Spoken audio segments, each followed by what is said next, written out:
उलझन सुलझ गई। तुलिका शादी के बाद शिवांग के साथ पुणे आ गई। यह उसका बड़ा भाई है, क्योंकि अपने माता पिता का इकलौता बेटा है, इसलिए माता पिता की जिम्मेदारी उस पर ही थी। शिवांग के पिता अभी जॉब में थे। रिटायरमेंट के बाद साथ ही रहने का सोचा था सभी ने। ऑफिस से आते ही फोन की घंटी बजी। देखा तो भाई का फोन था। हाँ जय भैया, बोलिए। तुलिका, मैं बड़ी उलझन में फंस गया हूँ। बोलो ना आप, बात क्या है? मुझे अमेरिका में शानदार नौकरी मिल रही है। तुम तो जानती हो, पापा ने लोन लेकर हमें पढ़ाया है। अपने लिए वो दोनों कुछ नहीं कर पाए। मैं बहुत कुछ उनके लिए करना चाहता हूँ, पर क्या भैया? पापा 2 साल में रिटायर हो जाएंगे। इन 2 सालों में मैं कुछ करना चाहता हूँ। तुम मेरा साथ दोगी ना? हाँ भैया, मैं समझ गई। आप निश्चिंत होकर जाओ, मैं ध्यान रखूंगी मम्मी पापा का। जय निश्चिंत होकर विदेश चला गया।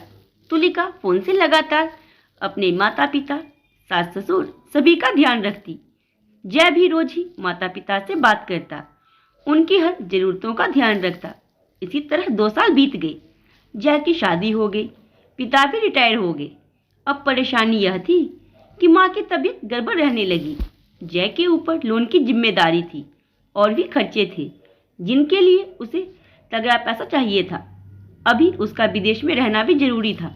दोनों भाई बहन ने आपसी विचार विमर्श किया। जिस सोसाइटी में तुलिका और शिवांग रहते थे, उसी के बगल वाले अपार्टमेंट में 2 बेडरूम हॉल का फ्लैट किस्तों पर खरीद लिया और मम्मी पापा को शिफ्ट करवा दिया गया। अब उनके सिर से एक बहुत बड़ी चिंता दूर हो गई। कुछ महीने बाद शिवांग के मम्मी पापा भी रिटायरमेंट के बाद पुणे आ गए। तुलिका और शिवांग ने बड़ी समझदारी से उन्हें पुणे के माहौल में एडजस्ट करवा दिया। सुबह दोनों माँ और पापा मॉर्निंग वॉक पर जाते, फिर योगा सेंटर जाते। लौटते में तुलिका के मम्मी पापा के फ्लैट में जाकर गर्म चाय का आनंद उठाते। उन्हें एक दूसरे का साथ अच्छा लगने लगा। चारों दोस्तों की तरह हो गए। रविवार को तुलिका और शिवांग बाहर जाते तो चारों माता पिता भी अपना प्रोग्राम बना लेते। अब तो ये हाल हो गया था कि चारों का एक दूसरे के बिना मन ही नहीं लगता था। जय भी वहाँ निश्चिंत था।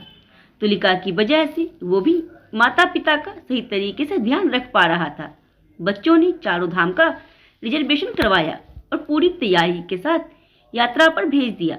जिस बुढ़ापे से वो डर रहे थे, वो इतना व्यवस्थित और खूबसूरत गुजरेगा, इसका तो उन्हें अंदाजा भी ना था। होली है आज। जय और दिया आने वाले हैं। बहुत जल्द दिया उन्हें खुशखबरी देने वाली है। सुनकर सब बहुत खुश है। टैक्सी रुकी। जय और दिया ने घर आकर सभी के चरण स्पर्श की और जय ने कहा, मम्मी पापा तुलिका, अब मैं यहीं रहूंगा तुम सबके साथ। मैंने पुणे की ही कंपनी ज्वाइन कर ली है। सब खुशी से खिलखिला उठे। जय सबके लिए ढेर सारे तोहफे लेकर आया था। तुलिका के लिए हीरे के कंगन और शिवांग के लिए अंगूठी। सभी के लिए उपहार लाया जो सबको बहुत पसंद आए। तुलिका, शिवांग, मैं कैसे तुम दोनों का एहसान उतारूंगा। कितने सुविधाजनक तरीके से सब कुछ संभाल लिया। अगर तुम दोनों का सहयोग ना मिलता तो मैं इतनी जिम्मेदारी कैसे उठा पाता।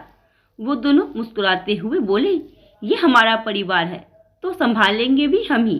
कहते कहते जय के मुंह में मिठाई ठूस दी। सब खिलखिला उठे। सच है, थोड़ी सी समझदारी की जरूरत है। अब जिससे बिना बाधा के बुजुर्ग अपना जीवन बिताएंगे, बच्चे भी चिंता मुक्त रहेंगे, परिवार खुशहाल परिवार बनेगा, एक आदर्श परिवार। तो आज की इस कहानी के बारे में आप लोग अपने अपने जरूर दें। और अगर कहानी पसंद आई हो तो वीडियो को लाइक, चैनल सब्सक्राइब और वीडियो को शेयर करना ना भूलें।